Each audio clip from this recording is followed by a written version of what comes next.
tonight we're going to talk about bowel and bladder control primarily. So Dr. Graves and I both actually trained together at the University of Pennsylvania in Philadelphia, and we've been each practicing for close to 10 years. And we've had 5 years of urology training in residency and med school before that.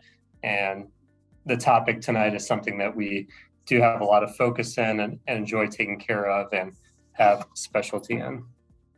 All right, there is some good news. Gave you a lot of bad things there and bad symptoms that patients have to deal with, but a lot of these are highly treatable and can be assessed. And I'm going to turn it over to Dr. Graves next, and he's going to tell you about different treatment options.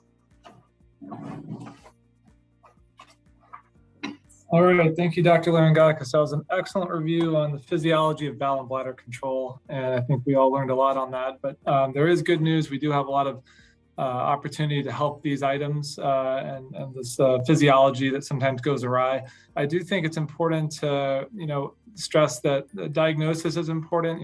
A lot of patients have these symptoms, and it's important to find a urologist or someone that specializes in bowel and bladder dysfunction, or to make sure that this is actually what's going on. Sometimes there are things that can be more severe that you need to make sure that you get the right diagnosis before you have the right treatment. So that is important to, rule out things that could be causing these symptoms, such as a big prostate or even cancer sometimes. So sometimes these things need to be evaluated.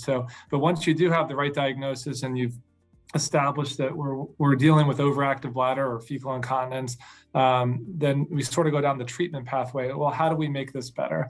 And I think he touched on an important topic about the pot of coffee. And I think that's important because a lot of people sort of skip over that. You go to the doctor, you get a pill.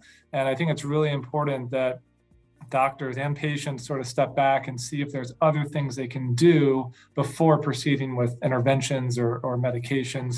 And some of those things are as easy as cutting back on caffeine or tea or soda, Red Bull, energy drinks. Those are big culprits. All of these things wreak havoc on the urinary system, especially for some people that are more sensitive to these. So that's a very important topic. So in addition to that, dietary changes with fecal incontinence, sometimes just having more fiber in the diet can help with the stools. So once you kind of get on with the lifestyle and dietary changes, then oral medications and advanced therapies, and I'll touch on both of these. So in terms of exercising, just healthy diet and exercise often helps weight loss to keep the pressure off the bladder. That can alone help with incontinence.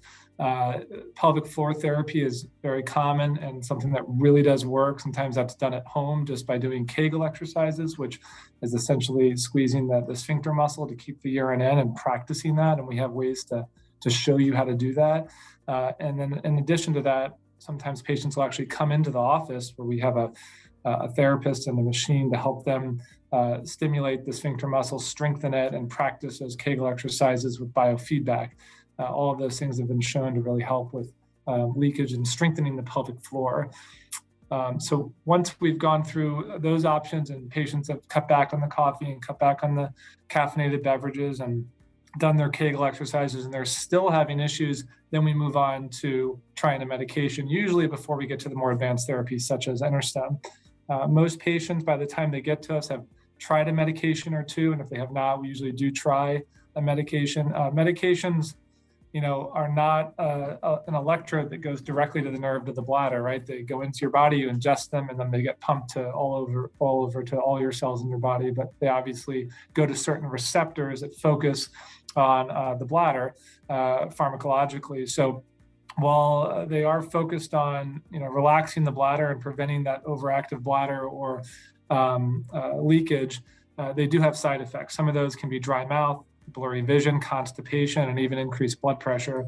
And these are real side effects that a lot of people see on a regular basis. And it's a problem, and people often will come off their medicines due to this. And as much as 70% of people within 6 months either want to change a pill or they come off the pills altogether. So while medications do serve a purpose, and some people really like pills. They often can interact with other medicines, or due to other medical conditions or issues, or just side effects, people will want to come off of them.